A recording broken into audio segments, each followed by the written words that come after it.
Ngoan gỡ nó chụp đình ra play ninh quay 5 phút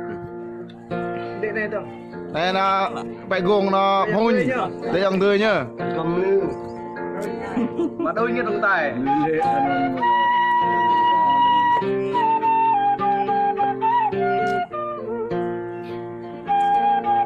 thang léo đang nhổ mì nha anh em.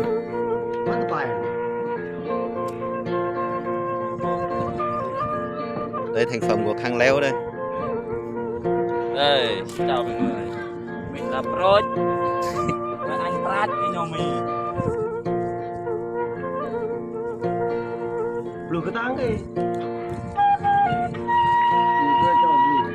Đi hàng trên kìa. Hàng thôi. không là gì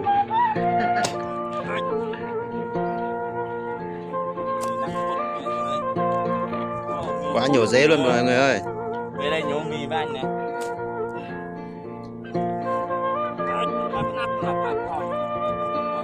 Nén rồi.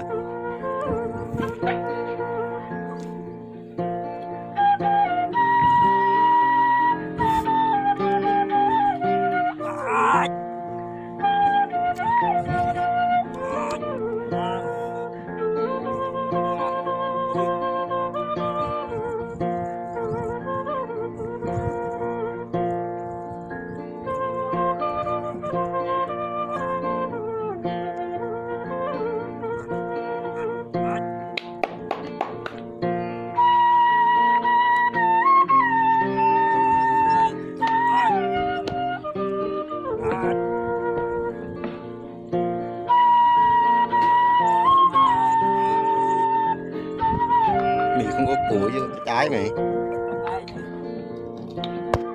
Có củ à? Rồi nè.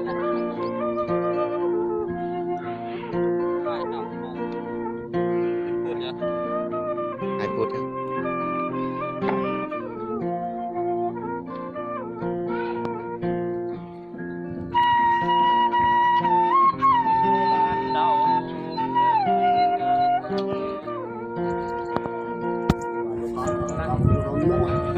Đã.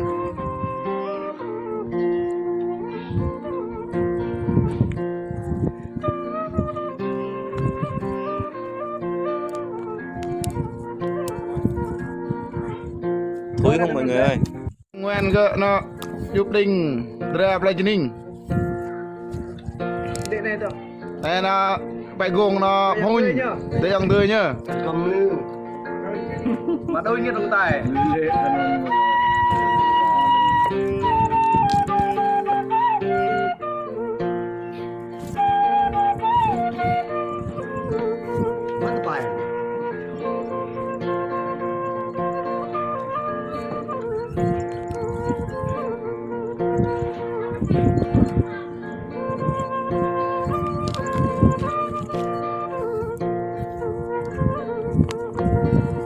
lùi cái táng đi Một tay đó mọi người nha. Hả? không là gì Rồi con. Rồi.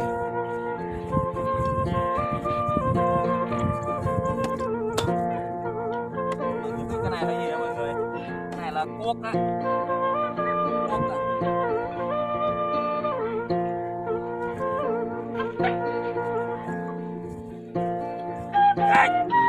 Biết kim lao đào màu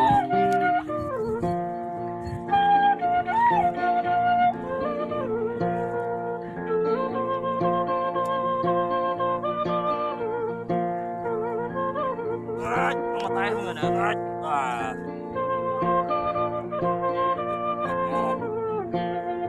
Lên. Với camera nữa. Pro cái.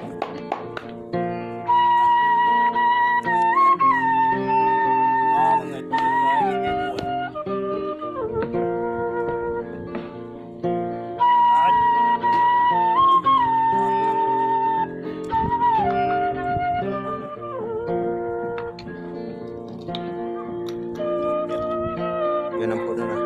Rồi 9 giây rồi. Bay rồi.